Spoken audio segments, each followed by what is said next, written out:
Welcome to the Rotary Club for August 25th. We'll do Pledge of Allegiance with, who's running that?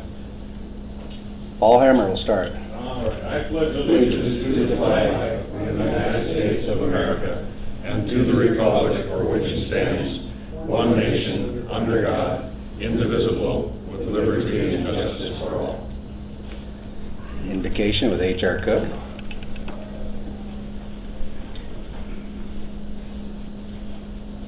Thank you. On this day, we give thanks for the rains during our droughts. We give thanks for the crops that we still have. We give thanks to those who are helping in Cedar Rapids and our fellow civic clubs helping with the disaster relief. We also give thanks for those who are seeking truth this week and last week at our national conventions as we choose leadership. And we give thanks to those sitting with us because, frankly, this is about the only time that we get together in a social gathering and peace. Thank you.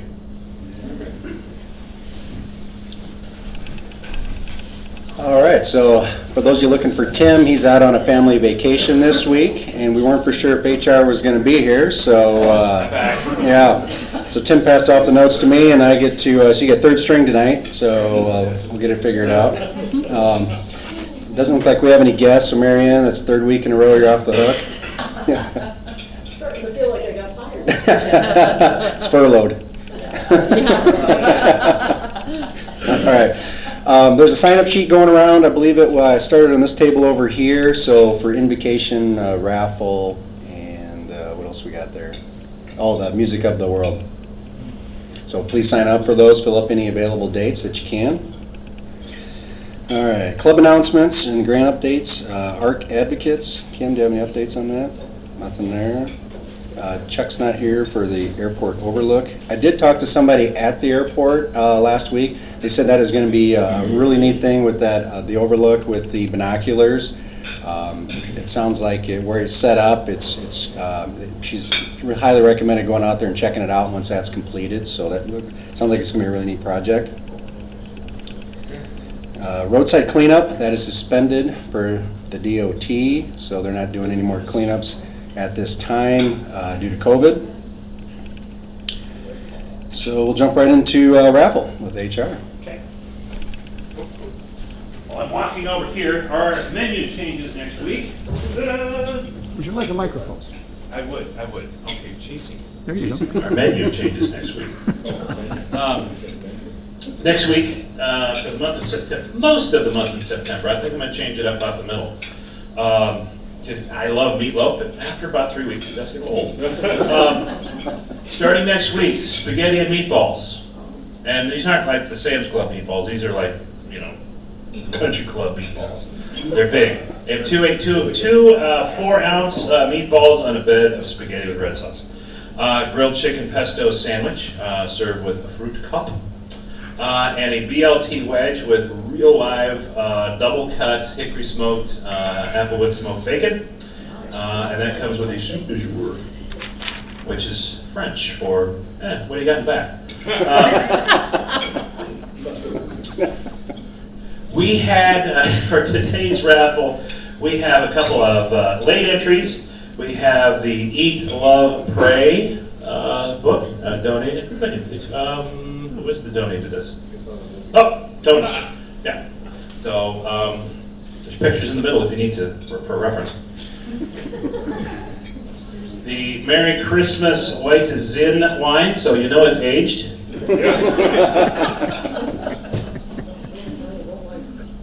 The biggest lie in the history of Christianity probably goes with the wine. Just kidding, it doesn't go with the wine. 2 bottles of booze, in case you didn't read the book on Christianity. And a lot of stuff. And 2 tickets, compliments of Five Flag Center for the Beatles versus Stones, coming up September 25th, socially spaced for your convenience. Tickets on sale now on Ticketmaster.com. With that being said, it was a little short today, so I think everybody's going to win. I'm going to call on the cameraman to pull out All right, well, let me see. the first one. Yeah. Just one. Okay. Oh, you got to do it. Oh, man. Is there 2 there? No, there's just one. And then you No, drop no, it. I got it. All right. It's like Abbott Costello. It's Joyce. Joyce White, Yay. September, Saturday night. Saturday night. Well, I'll take those and give All them right. to a friend. There you go. All right, all right. Thank you. There's two. You can give it to 2 friends. Thank you. Joyce. Since I forgot Gary's got to work, Jim. So Joyce, you pick the next one. Oh, Hammer. Oh. I will take the little bottles of booze because I'm cutting back.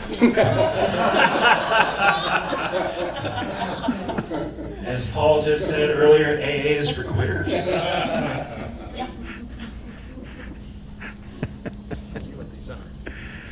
Next up, we've got 2 left. Charlie? Charlie? You're still in the running. I know you are. Vicky. Vicky. Vicky, this is the winner's table We here. have Eat, Pray, Love. Yeah, that's fine. That's a good one. I haven't read that one, so. Oh, there you go. Pictures in Thank the you. middle. Thanks. 2 items left. I'll let Vicky pull the next one out. I'm just gonna do like one loser. Not a loser, just not the winner. Canaro. Doctor. Take one more.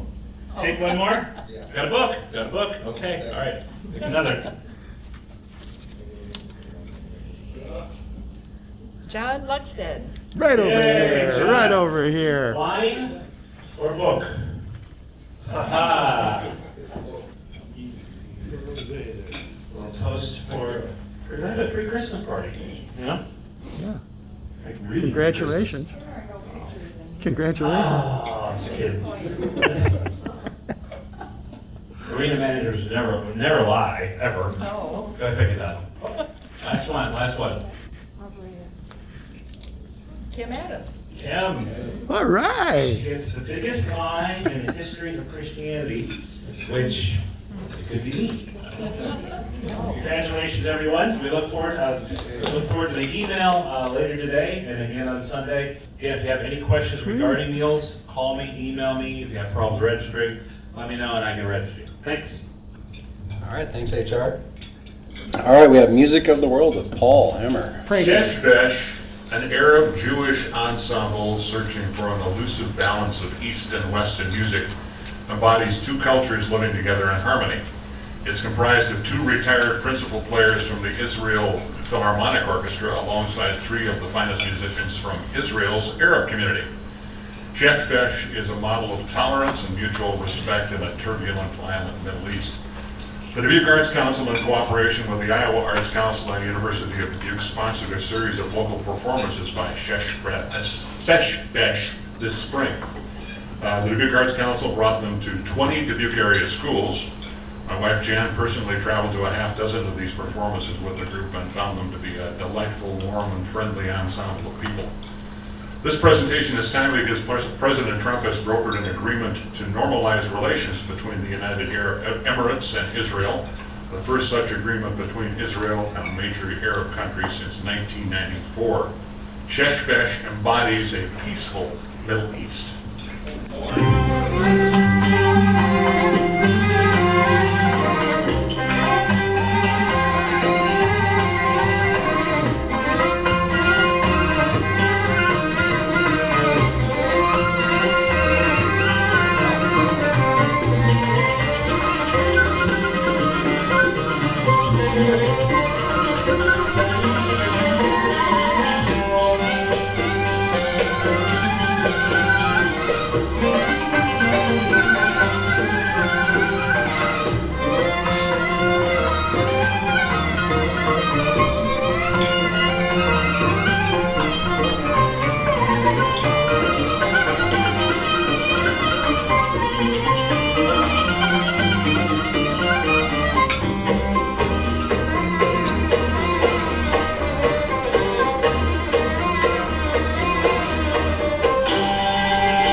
I've never done belly dancing, but I'd be willing to give it a shot. I'd give it a shot watching too. Seeing the young kids in the new area schools, they were just entranced by this film. It was great, very awesome. Thanks, Paul. So yeah, if we got the sign-up sheet, so please make sure we get the Music of the World filled up. There's a lot of different types of music out there that we're going to be exposed to. All right, we got Happy Dollars. Anybody happy today? I'm happy to see Craig Bideen again. Ah, He's worth yeah, $2. welcome back. All right, that's good. Anybody else? No one else is happy to see. Yeah. Oh, good. We've got a half dollar in here. Hang on. Usually Craig has to pay for his friends. I suppose these are being in honor of dollars for my Bubba brother-in-law from Arkansas. What with the heat, humidity, and everything else, I've started going full Bubba. Coming around 1300 Walnut Street, you're going to find a fat guy with a big white belly and no shirt. Okay, $2 not to see Oh, that is so funny. That is so thanks, funny. Charlie. Well, I have one. Oh. Hey, just a minute, I gotta switch cameras here. Here. There I am. I have a happy dollar. The kids next door, we're very close to our next door neighbors, the Lawlers, and they have two sons. One's in middle school and one's in high school. And they're taking classes online. They're not going to be going to school. They have that option to stay home and stay out of harm's way. And it was interesting because I went over there today to, we have a dog that runs back and forth between the houses. They own it, I feed it.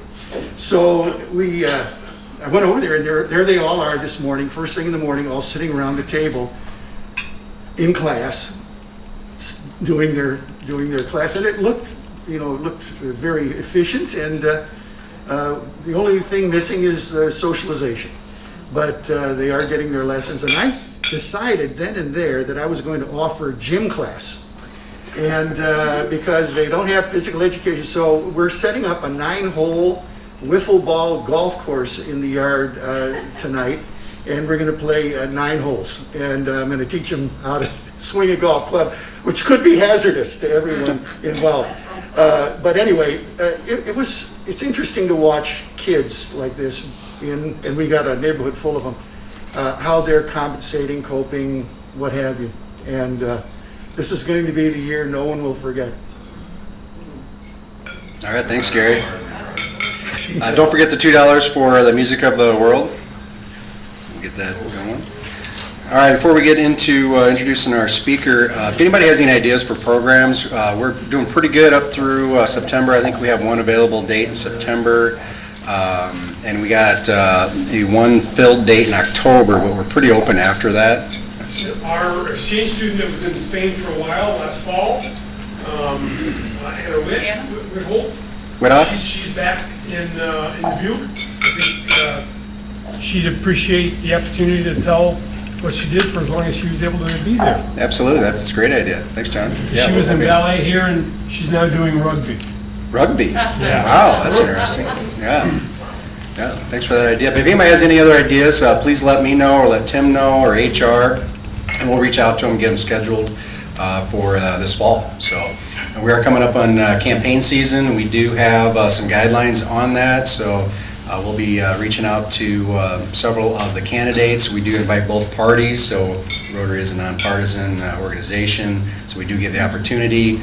We don't do a lot of the local campaigns. It's more of the statewide. So we'll be reaching out to those and see if they're willing to come in and share with us. All right, so it's my pleasure to introduce Craig Bideen, which most of you do know. He graduated from the University of Kansas in 1982. He joined Macmillan Publishing Company that same year as a textbook salesman. In 1986, he moved to San Diego with McGraw-Hill and worked the Southern California-Hawaii accounts for nearly 4 years. Before moving to Homewood, Illinois as an editor in business, he moved up the ranks and ended his career at McGraw-Hill in 2004 as Vice President for Market Development. He and a former colleague then began a startup publishing consulting business, Grandview, that ran about 12 years when it was sold to a firm in India. Craig took time off to focus on his love of woodworking and spent 2 years working for Gronin Restoration, working primarily on steeple square window restoration and part-time pursuit of building stage props for magicians. In the fall of 2018, he joined the University of Wisconsin as the Executive Director for Corporate Relations. Many in the room will recall that Craig joined Rotary in 2009. He served as Vice President, President, and then served on the board for over 6 years. He recently moved to a 2-acre hobby farm in Shullsburg, Wisconsin with his wife Christina, along with 6 feral cats, 9 chickens, and a long-haired chihuahua named Lily. Welcome, Craig.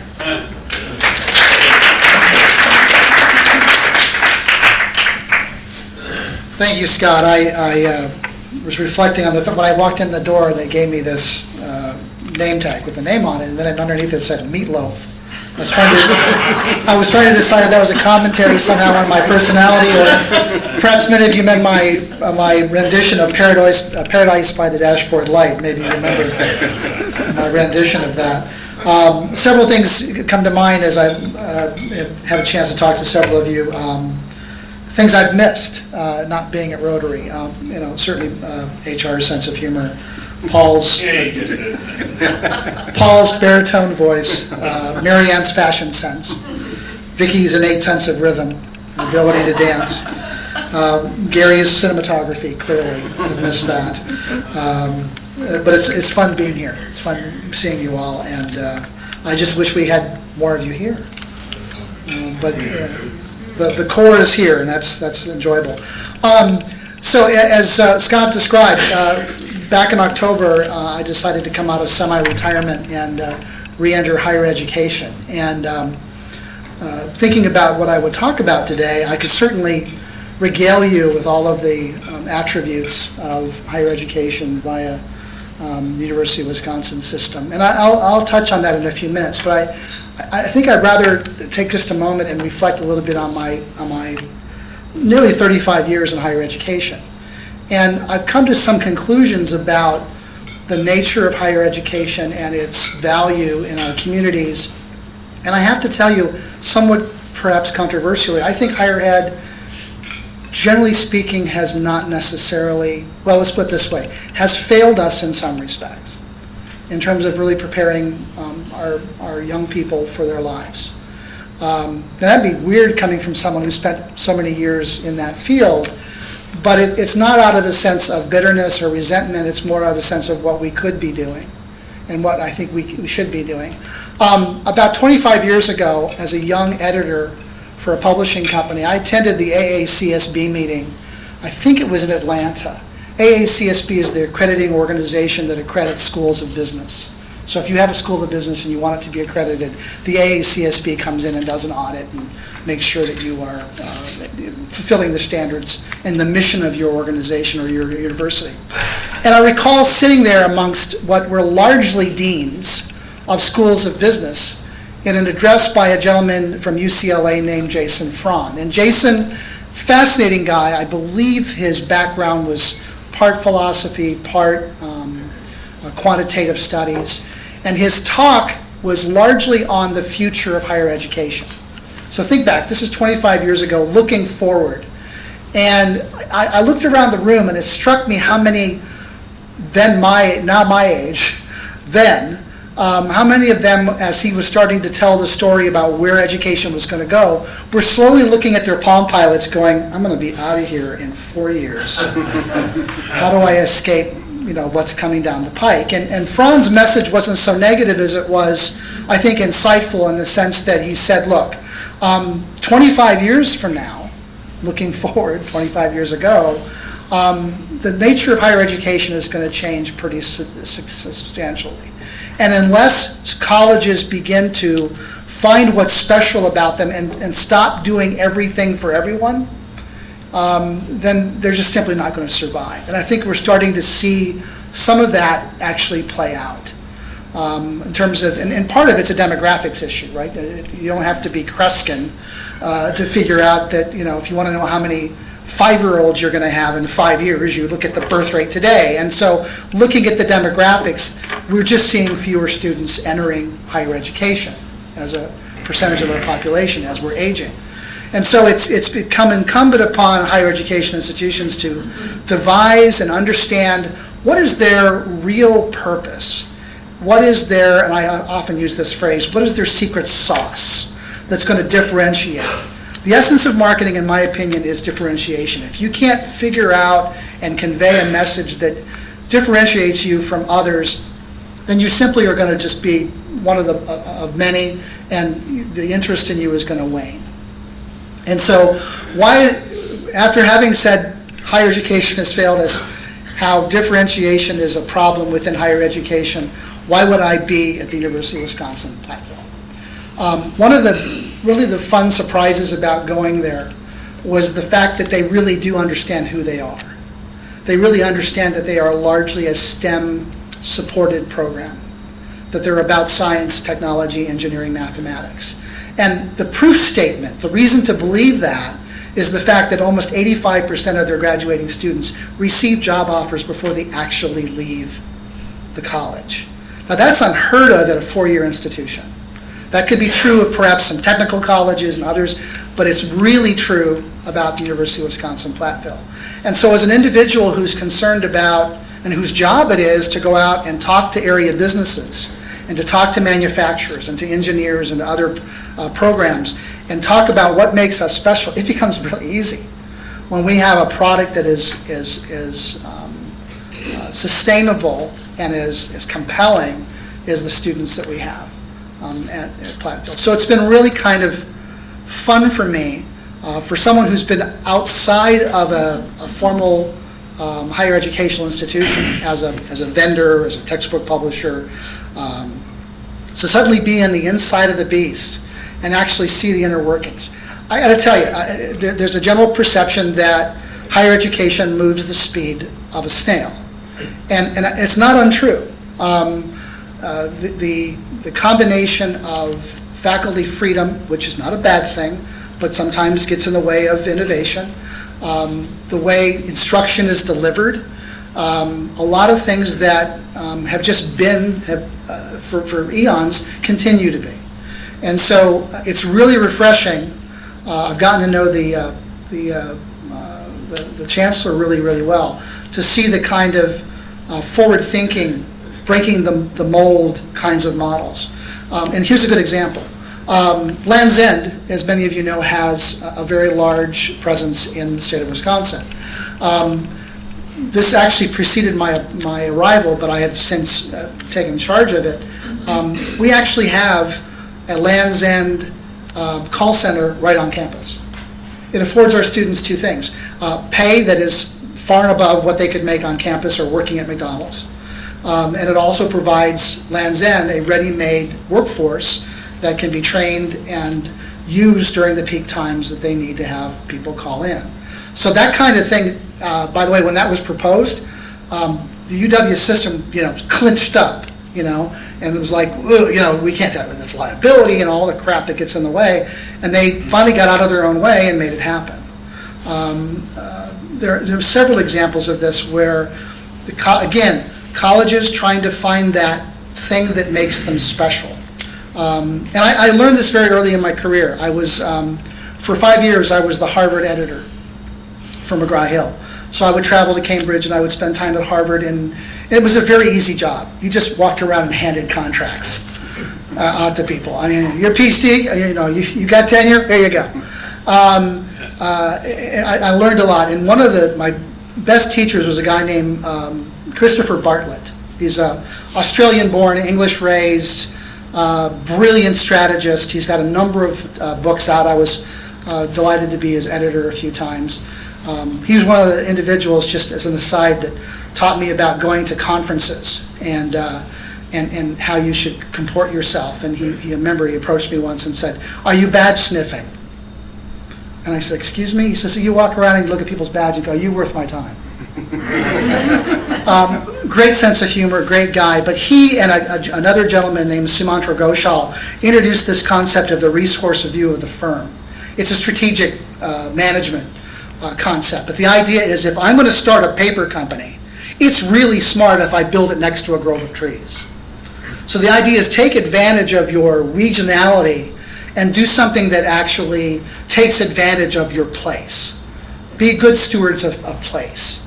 And I mention this because I think that's what the University of Wisconsin-Platteville has actually accomplished, is they understand that they are stewards of place and have worked really, really hard in a series of concentric circles to define who they are by virtue of who they serve. We can throw up just a couple of slides to give you an example of that. Okay. Let me just digress for a moment, and just because people will ask, what is our strategy for COVID for the fall? I know you're seeing a lot of discussion across the nation about whether you're going to have sports programs or whether you're going to have students on campus. And I just thought I'd give you just a brief idea of what we're doing. We're welcoming our students back in terms of officially on September 2nd. It'll be a combination of socially appropriately spaced classrooms, lecture halls that take advantage of all of the CDC guidelines, face coverings. Matter of fact, we just got Land's End to donate over 1,200 masks for our welcome weekend for students with our logo on it. They get a little logo on the side. You know, you do a wheel and deal when you do what I do. Safety delivered classes, face-to-face and physical distance adjusted classrooms I mentioned. Suspension of all club sports, branch campus athletics, and main campus intramurals. Basically non-existent for the fall. And it doesn't, certainly that has an impact on sponsorships and things of nature that derive money for the university, but it's nothing like some of the Big 12 where you got TV contracts that are worth millions of dollars. So we really can't complain. I mean, we don't have any major TV contracts at Platteville, although we have a very good team. Semester-long education abroad programs have all been canceled. And then you may not know this, but we have one of the largest at Platteville, one of the largest career fairs in the region. We have over 350 companies that come twice a year to our major hall and who are there to talk to students. And students prepare, man. They're wearing their suits, they got their resumes, and they walk out of there, many of them with job offers or offers to be in internships or co-ops, which are just extended internships. So to move that from a live in-person event into what now will be a completely virtual event has been quite an undertaking. We've been working very, very closely to try to create an environment where this will work.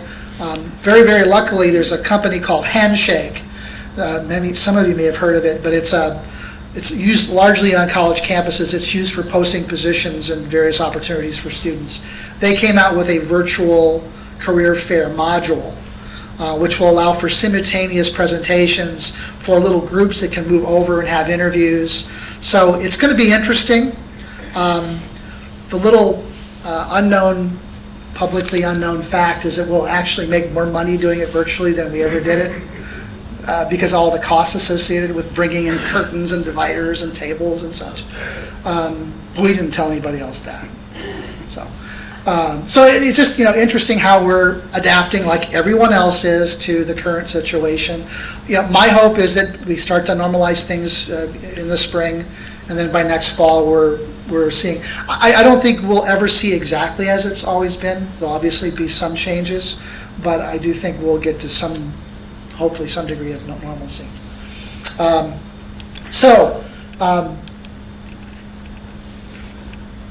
Should it be moving? Hit the left button. Left button? I hit the left button. Yeah. Oh, yeah. Yeah. It's not progressing. Yeah, it's the left button. That's the one I'm hitting, Gary. No, you're hitting the right button. No, my left finger on my right hand is hitting that button. Let's get this documented in case there's a lawsuit. Let me see, just 1 second. It's okay, you went to Kansas, not Platteville. Okay, hang on, I'll fix it. What I was going to show you, there's a scatter kind of diagram that shows the. Oh, there it goes.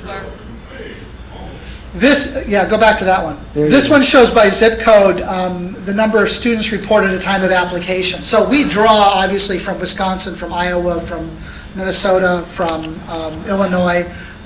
We actually have a direct relationship with the state of Minnesota. Students can pay in-state tuition if you reside in Minnesota. In Iowa and Illinois, you pay about 20% less than standard in-state.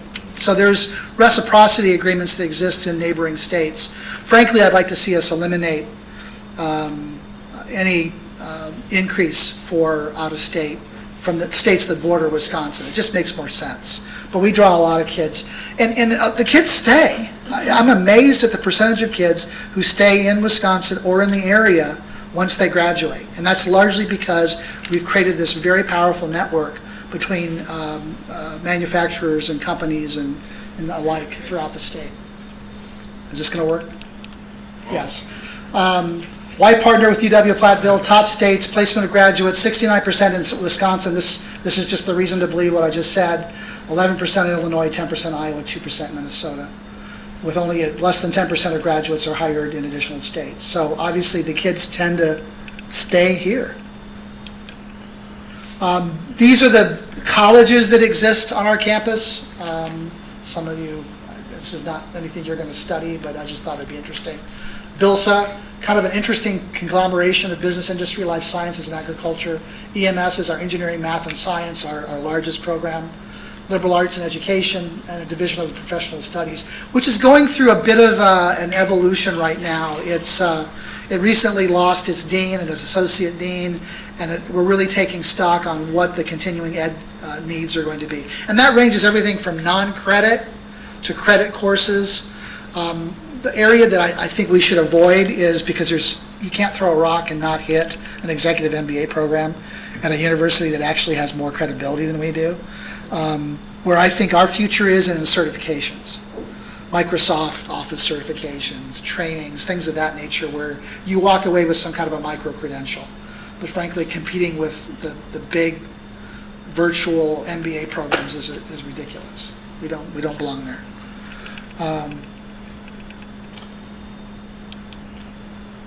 Total enrollment, this is kind of interesting. We have about 7,000 students, graduate, undergraduate. I don't know why that's doing that, but clearly the demand for STEM-related jobs is going up. And that's what positions us so well to really be ready for the future. I mentioned earlier that higher education tends to run the speed of a snail. The fact is that we're proving ourselves fairly agile. We just introduced a data science degree. You cannot be in robotics with all the increased robotics in manufacturing these days without data being collected all the time. And to have people that are trained to actually read and understand that data is very, very important. So as a result of advisory boards that we're constantly talking to, we devised a data science program within 3 months. Normally that would take 2 years to get through the process. So being agile is really important. We just introduced the first certificate in cannabis business. Now, cannabis sales is not legal in the state of Wisconsin. Medicinal use in Iowa, Illinois, it's more lax. We're just looking at the tea leaves, folks, and figuring out what are the up-and-coming businesses. There's agribusiness associated with cannabis, with hemp growers. We have to be more responsive to what's going on and what the trends are. I remember when I was on the school board, there was some statistics that 80% of the jobs that exist in 5 years are not anything that are being trained on now. And so if we're not being more agile in our ability to kind of add programming and certifications where it's needed. The other trend I would say is you're going to start seeing is more micro-credentialing. Rather than sitting through an entire semester to get a course, you're going to see mini courses and mini micro-credentialing where you get these chits. It's kind of like the Boy Scouts. You're going to get badges. And you're going to be able to go to your employer and say, I've got this badge and this badge and this badge. And frankly, it makes you more marketable, and I think we're recognizing the value of doing that. This is the number of degrees that we issue, about 1,500 degrees. 700 of those are STEM, 325 are business. We do a lot of It's amazing. We have people on campus, this was pre-COVID, literally every day. And there were prospective students coming through in groups literally 3 days a week. So I'm amazed at how powerful the recruiting process is and how important it is to our future success. These slides all got kind of cocked up. I mentioned corporate training. That's an important area of growth. Our career fair is one of the largest in the area. That's our chancellor, Dennis Shields. He's been our chancellor for the last 10 years. Amazing guy, great visionary. Let me tell you how visionary this guy is. So about a month ago, he calls me, and I'm like, is this the chancellor? I stood up immediately. I don't know why, I just did. And he said, I want to introduce you to a guy. He's just become a member of our foundation board. He's out in Phoenix, and he owns a company that does ERP. How many of you know what ERP is? An ERP implementation is where you go into a company and you completely redo all of their IT to tie all legacy systems together into one system. It's a fairly invasive process. And the fact is that students coming out of college just don't know how to do this. And it usually takes anywhere from 3 to 8 years to get the experience needed to actually implement one of these things. And it's not just the companies that implement them, it's the people for whom it's being implemented. It's really hard. It's a very invasive process. So this guy, who is really passionate about ensuring these students have these skills, said, look, I'm willing to put money on the barrelhead if you guys will devise an ERP education program apprenticeship. So beyond an internship, which would last a semester or a summer, beyond a co-op that might be a year, we're talking about a 2-year apprenticeship, the result of which, when a student graduates, not only would they have a CPA, but they'd have 3 or 4 other certifications that would make them able to go right into a company and implement an ERP solution. So it's that kind of out-of-the-box thing. And he basically challenged me. He said, I want it done. We're launching it in the spring. So that kind of rope to kind of do things that are more agile and more reactive and more progressive is why I'm there. Otherwise, it'd be a job. A couple other things, and I'll take some questions. Career fair I talked about. Internship cooperative programs. We have a number of companies that swear by our internships. Students are often paid. These are typically paid internships. They automatically lead right to being hired into those positions. It's really good for the students. I can't read that. That looks boring. I'll say one thing about our corporate advisory board. Literally every department on campus has an industry-based corporate advisory board that we help manage, meaning that they're meeting on a semester basis with companies that are related to their area of discipline. And that direct impact is just critical for us to stay on the bleeding edge. If we don't keep our finger on the pulse, we can't be competitive. And that's one of the things that, and I want to tell you, it's hard to express this. Most of what I'm describing simply doesn't exist. We're only one of 2 campuses in the entire UW system that has a separate office for corporate relations. And that's because our chancellor just said, we've got to do this. We have to reach out to these companies, not only to ensure our kids are recruited, but to make sure that we're teaching what they want, that we're producing the product that they want. Okay.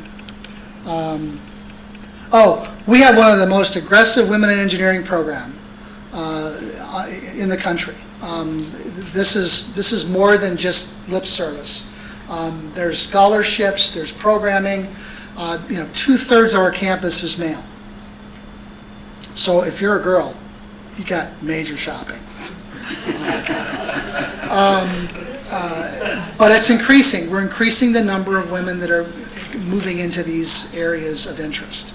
And it's been really exciting to see that develop. Actually, Kurt Strand, many of you know Kurt at the River Museum. He's on the board for the STEM program and women in STEM as well. It's actually being expanded to women in STEM, not just engineering, science, and math. I can't read that. Scholarships, we love scholarships. I'll take checks in the parking lot. And then one of the things I think is really kind of cool, I'll end with this, is that Pioneers Helping Pioneers. One of the things we do, we spend a lot of time with our alumni talking about students. Most of the students that come to our campus are first or second generation college attendees. They've raised on a farm. They're trying to make a better life for themselves, trying to become engineers and successful. And so we recognize this as a constant issue. Most of our kids are getting school loans. They rely on scholarships. They're really an amazing population of young people. It's fun to see. And so this program is really designed to help provide them. We have funds that are set aside for students who are running into rent problems, or their car gets totaled or just stops working and they need money, so they can apply for these funds to help them cover some of those expenses. So it's a real effort to kind of make sure that we don't want them to have an excuse to not continue their college education. It's really important. So we take donations for that. So that's basically my job. It's what I do. I hope I've given you some sense of the nature of, and I don't mean to be down on higher education. I just think that we're going through a very transitional space right now, that I think you will see colleges fail. You'll see a lot of schools will simply go away because they're just not being sensitive to what the market requires. And one of the things that makes me really proud to be a pioneer is the fact that I think they're doing a really good job of, they're not perfect, but they're doing a really good job of trying to pay attention to that. So appreciate your kind attendance. Question over here.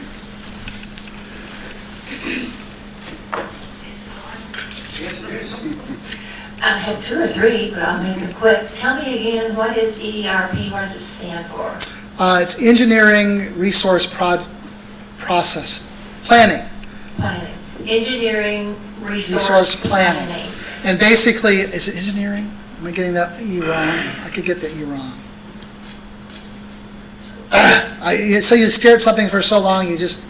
the ERP is going to be more of a certification program Yes. rather than a degree program. Well, it'll be concurrent with your degree. So the idea is that this particular benefactor will be providing money to hire faculty, to invest in the programming, and then to pay students, $15 to $20 an hour to work on the average 15 hours a week through the last 2 years of their education. So they'll have a full-time job. So rather than making minimum wage at McDonald's, they'll be able to make really good money while being trained in these higher skill areas. Is OL Bean doing that already? I mean, I know you said they're hiring students for their... That Land's End, sorry. Land's End is Oops. Land's End is specifically for the call center. So that's just kind of and students are learning some skills, obviously phone skills. They're learning some semi-management skills doing that. And just drilling down one more bit on the opportunity that students have for the certification program, and that's a coming implementation endeavor. And will that be maybe 2 years, or is it going to be limited to what they want?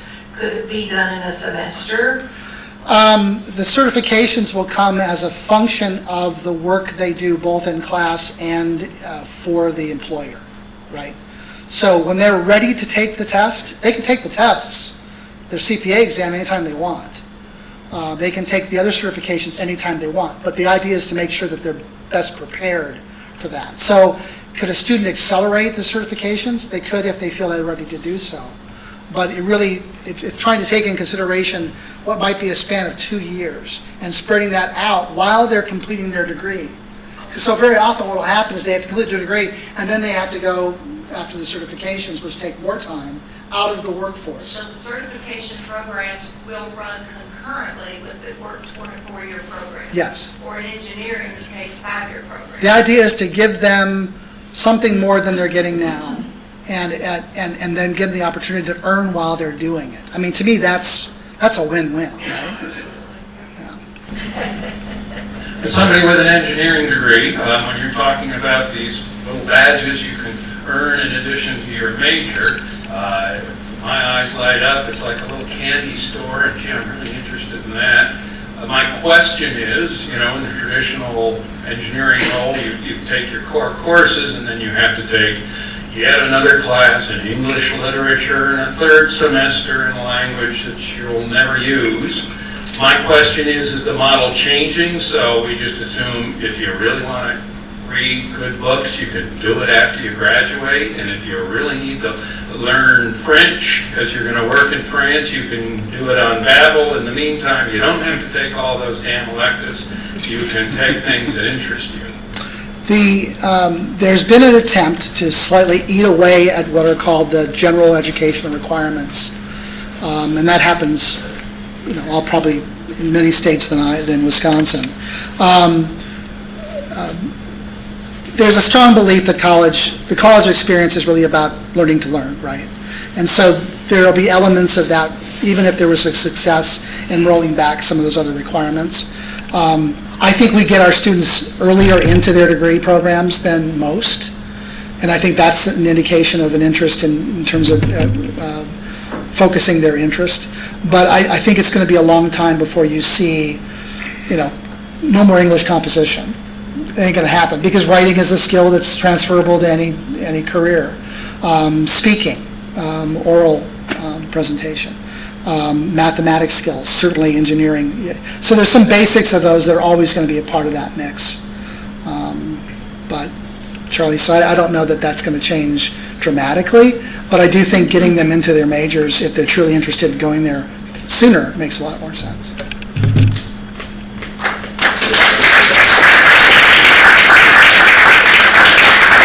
So do I get a frickin' pen or something?